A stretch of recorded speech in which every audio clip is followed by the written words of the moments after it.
আপনি কি জানেন ভগবান শ্রীকৃষ্ণের প্রেমে পড়ে এক মুসলমান ব্যক্তি কিভাবে হয়ে উঠেছিলেন শ্রীকৃষ্ণের মহান ভক্ত রস খান? আজ আমরা শুনবো সেই হৃদয়ে ছুঁয়ে যাওয়া গল্প। তো চলুন শুরু করা যাক।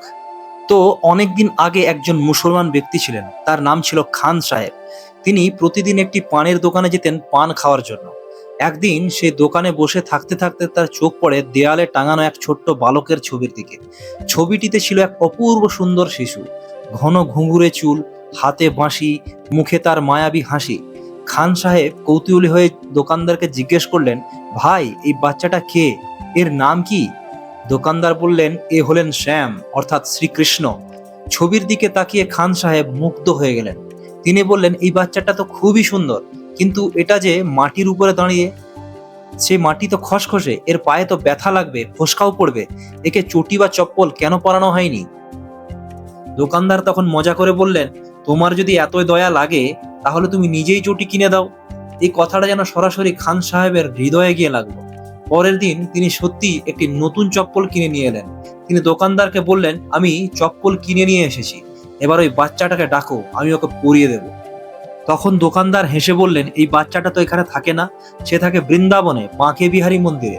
খান সাহেব জিজ্ঞেস করলেন, ঠিকানা বলো, কোথায় পাবো তাকে? দোকানদার বললেন, তার নাম হলো শ্যাম, বৃন্দাবনে থাকে, বাঁকে বিহারী মন্দিরেই তাকে পাবে।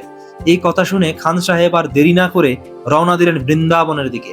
তিনি পৌঁছে গেলেন বিখ্যাত বাঁকে বিহারী মন্দিরে। কিন্তু মন্দিরে ঢুকতে যাবেন এমন সময় পুরোহিত তাকে বাইরেই থামিয়ে দিলেন। পুরোহিত বললেন, তুমি অন্য ধর্মের মানুষ, তাই তোমার মন্দিরে প্রবেশ নিষিদ্ধ। খান সাহেব কিন্তু এতে ভেঙে পড়লেন না। তিনি ভাবলেন, আমার শ্যাম তো একসময় বাইরে আসবেই। তাই তিনি মন্দিরের গেটের সামনে বসে অপেক্ষা করতে লাগলেন। একদিন কাটলো, 2 দিনও কাটলো, সারা দিন কেটে গেল, রাতও কেটে গেল। ভোরের সময় হঠাৎ তিনি শুনতে পেলেন নুপুরের মিষ্টি শব্দ। তিনি চারিদিকে তাকালেন, কিন্তু কাউকেই দেখতে পেলেন না।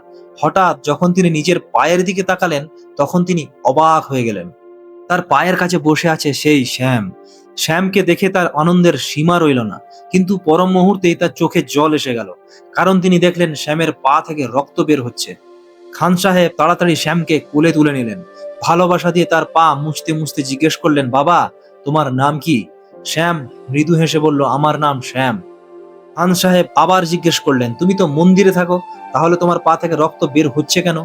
তখন শ্যাম বললেন, না, আমি মন্দির থেকে আসিনি, আমি গোকুল থেকে হেঁটে তোমার কাছে এসেছি।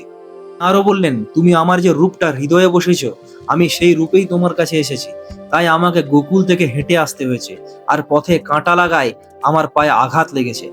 এই কথা শুনে খান সাহেব বুঝতে পারলেন, এ কোনো সাধারণ শিশু নয়, এ হলেন স্বয়ং ভগবান শ্রীকৃষ্ণ।